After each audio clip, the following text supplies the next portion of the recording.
Yo, we got Blackbeard's father revealed, more of Loki's shocking backstory, including what happened with his eyes, even the first full appearance of possibly the most hyped character in all of One Piece, rocks the Xebec, the legend himself, and we figure out just how insanely powerful he was, so make sure to stay tuned for this one. Now, channel parking within and smash that like button if you enjoy seeing One Piece reviews like this one on the channel and want to keep them coming. Make this the video you join the Knock'em if you haven't by subscribing and hitting that notification bell so you don't miss future One Piece reviews and updates. And now, without further ado, let's jump into it, spoilers and all. So this chapter is called I Can't Even Die. So you can bet we're not done with Loki's heart-wrenching backstory. We get a flashback from the time when 63 years ago Lord Yorul got ended by Child Big Mom. We're told Yarul, the oldest man in the present, lost his partner at this point. It's then emphasized that Linlin was a mere human, not to mention child, and yet she ended Yorul and also left a large part of a giant village in ruins. We're told this wasn't an isolated event this year, and that in that same year, Elbaf faced a string of tragedies. It was calamity after calamity, sudden fires, windstorms, and bitter cold waves even devastated the crops. The harsh weather even brought fishing to a halt so that the once magnificent land of Elbaf fell into famine. From Loki's mother's perspective,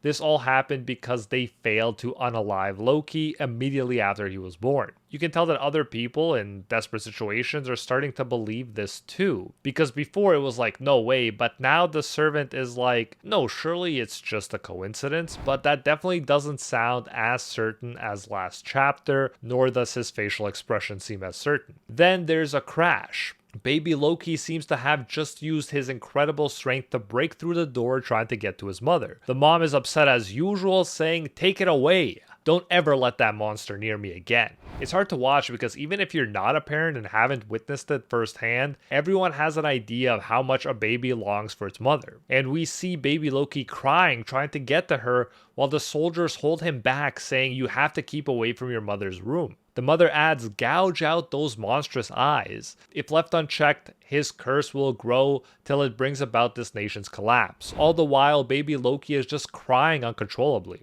And the mention of gouging actually scares me. I really hope they just covered up his eyes with bandages, and those bandages aren't actually hiding a lack of eyes at this point because of that crazy mother, dear lord. I'm actually curious if you could think for a second, can anyone actually find a worse fictional mother than Loki's mom? Let me know in the comments. She feels to me like she's in a league of her own, but let me know if I'm missing something. Anyways, we see other giant children suffering too. One cries and screams out that she's hungry while her mother apologizes and says, "Sorry, sweetie, that was the last bit of bread we had." Then there's a giant who argues that they could easily steal what they need from humans, and wasn't that how it's always been in Elbaf's history? While another says, "Don't be ridiculous. A senseless raid on them would only bring shame to Elbaf. That's the law of the land now." We even have giant villages, like Hunter's village, attacking other fellow giant villages, as we see some giants prepare for them to face their attack. We're told internal giant struggles weren't unheard of during desperate times, but these incidents only resulted in making the period more severe and bloody. The country was engulfed in chaos and misery. People start talking about the rumor that Prince Loki is cursed, like his mother always said, and so the bitterness festered as spirits broke. We see an elder lose it with Hyruden, saying, "Your brother doomed this country with his curse." The dude wants Hyruden, as big brother, to take responsibility as a sacrifice. Crazy stuff. While his mother Ida, who just seems all the more awesome because of how absolutely terrible Loki's mom is, says to the man, "What are you talking about? Don't you know my son's a cutie who's gonna be the world's longest living man?" I love that line, and it looks like it's totally possible at this point, given that a giant is the current oldest person in the world. Or at least that's what the narrator is always telling us. This maniac tells Ida to can it, calling her nothing but an outsider who seduced Harold. He grabs her by the neck, but she shouts back, saying, "Go to hell, I love this country." Hyruden is preparing to get involved, holding a blade and saying, "Don't you lay a finger on my mom," and just then the legendary King Harold makes his appearance, punching the giant oh so satisfyingly into the ground. He shouts, "I'm gonna flatten you." It's good to know that he checked on these two when he was at home at least, since obviously we know he was a brought a lot, and we'll get to that more later on in the chapter. Hyruden cries, "Daddy," and Ida clings onto him with tears herself. Harold says to everybody, "Brothers, you must not fight amongst each other." Harold lets them know that word reached him about Loki's birth and the famine, and his rapport building with other nations actually comes in handy here. The allies he made acted without hesitation and loaded tons of food and supplies to be shipped here to Elbaf. He says humans may be small in stature, but not in will. And that's a line that will definitely apply to Luffy and Loki's friendship, as Loki sees how awesome a human can be. And that's why he's gonna join his crew, just saying. Harold brings enough resources from other nations to truly fill their giant bellies, and he says they graciously accept the aid, telling everyone to dig in and fill their hearts with gratitude. And of course, it's stated that if their allies are ever in a pinch themselves, it'll be the job of the giants to return the favor with all their might. Harold says, "Remember that this tiny world is ours to share." Then Harold goes to his castle. The queen continued to publicly declare that the plagues suffered by Elbaf were brought on by the accursed prince right up until the eve of Harold's return. Why did she actually stop before he came? Well, she stopped because she stopped breathing. She denounced her son with bitter hatred, we're told, until her final anguished breath. Harold is seen crying at her funeral and then happily picking up his son Loki, who now has his characteristic bandages around his eyes. He even says, "Loki, my son," excitedly. People around, though, even believe that the queen's passing was part of the Loki curse, too. Clearly, all her talk about Loki being cursed was catching on by this point. It's explained to Harold that Loki was born with a condition that affects his eyes. All Harold says is, "I understand, what a pity." I definitely wanted some more information here, or him to delve deeper into the situation, but hopefully we'll see the bandages come off at some point in this chapter. Harold says, "He can't even smile for me. I guess that makes sense, he did just lose his mother," having no idea that the mother was actually terrible. But the narrator lets us know that at only a few months old, the truth was that Loki had already given up on love. He does notice that Loki has a lot of scrapes, but doesn't really dig too deep into it, and what happened to his son during his absence. Harold, although a saint when compared with the queen because she was so bad, clearly wasn't a perfect father, and part of that is because his mind and time were focused on diplomacy,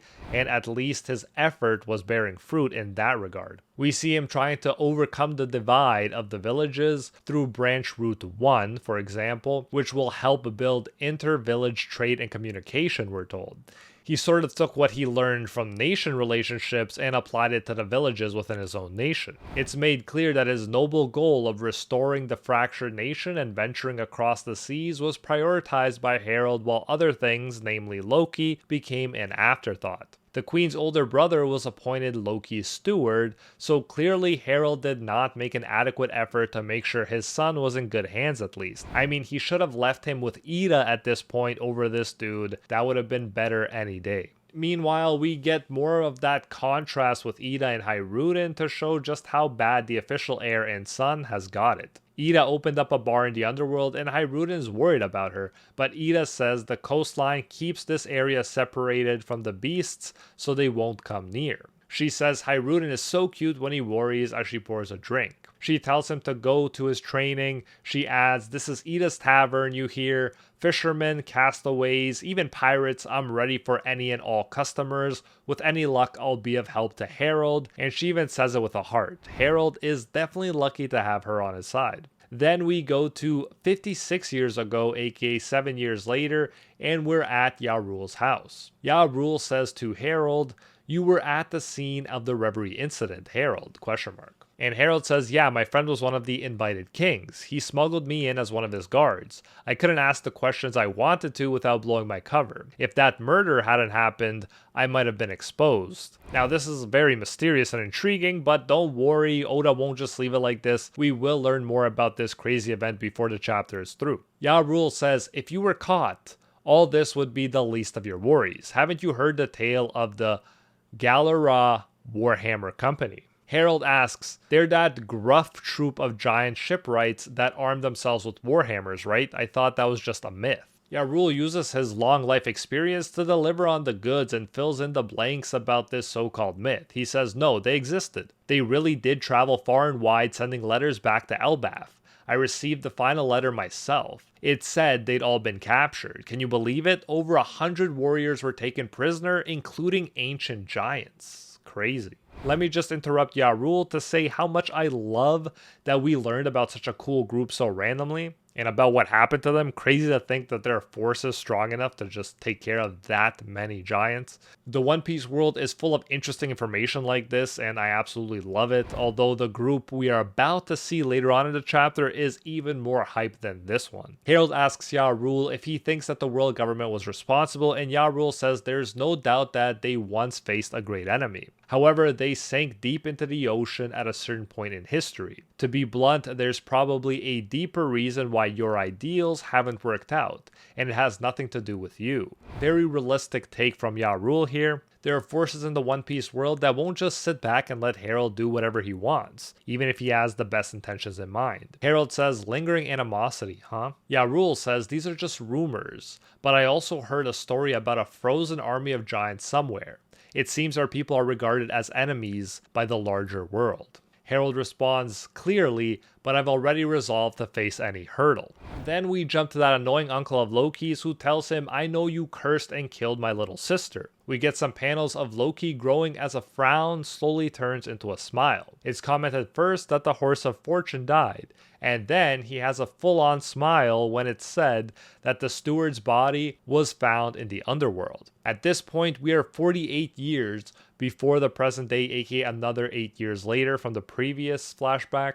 The villagers drew closer in the meantime in terms of trade and identity, and the nation stood together. Harold is really coming into his own as a charismatic ruler here as well, and he proclaims that his dream is to join hands with many other countries around the planet for the giant race to be welcome all over this grand world. He is also looking very hopeful and cool, unlike the image we first saw of him, where something seemed to have happened that crushed this ambitious, hopeful spirit. The giants are loving him at this point too, with the woman saying he's so cool, and others saying he's gonna be a king who goes down in history. Hyruen gets picked on, as it's pointed out to him that Loki is the true heir and Hyruen is illegitimate. Loki even calls him an illegitimate throwaway, ironic because Loki was thrown away much more than Hyruen ever was. We then jump to Loki causing mayhem with the monsters of the underworld. People are saying it's a disaster and King Harold already left on his voyage so he can't help. Loki tells the monsters, beat them all up guys. This is Elbaf, the world's strongest country. We don't need weaklings here. The narrator says Loki, driven by scorn, unleashed chaos onto Elbaf. He laughed at the feeble as they ran. It's Hyruen, his older but smaller brother, that finally stands up to him. He says Dad went through hell to rebuild this village. And Loki says, huh? You think you get to call my father Dad? He also adds, I don't get why everyone respects him. He's dumb for trying to play nice with those human insects. Hyruen, though, says that's crap. We should all try to see from each other's perspectives. Don't get cocky just because you're big. I definitely think Loki as a character will grow a lot from this point, and that Luffy will definitely show him that humans are not just insects. I have no doubt that Loki will come to respect Luffy, but even before Luffy, he's gonna come to respect another legendary human, as we'll see soon. Loki says to Hyruen, being cocky is my right. I'm the prince. He hits Hyruen in the face with his spiked club and says, don't you dare talk back to me, runt. Hyruden's friend Gerd, who we'll recognize, comes in to help. Hilariously, Goldberg says, stay back, Gerd. He'll think you're his friend. Loki will hit you next, but she hits him first, meaning Goldberg, and says, we are his friends, dummy.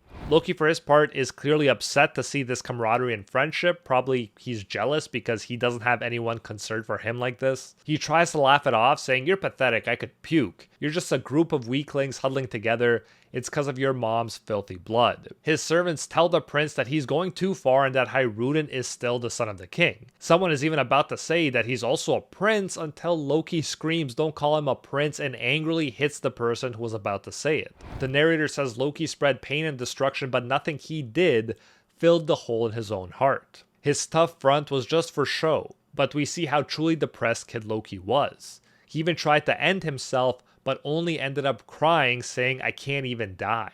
We thankfully see that he still has his eyes and they weren't actually gouged out, which is a relief. but I think we can all see that Loki's a clear example of the saying, hurt people at this point. But just when it seemed like he gave up on everything, we get one of the craziest appearances in One Piece. No lesser figures than Whitebeard, Shiki, and even the great Rocks D. Xebec appear before the crying Loki, who, as they note, is huge even for a giant. They use his appearance to confirm that this is indeed Elbaf where they landed. Shiki says the brats got one hell of a devil face because of the eyes. Whitebeard is clearly the nicest, asking, "Hey kid, why are you crying?" Along with the epic reveal of how Xebec looks, and he looks very cool by the way, we see that he's looking for Harold. We're also told that Harold spotted this man 8 years ago at the Reverie.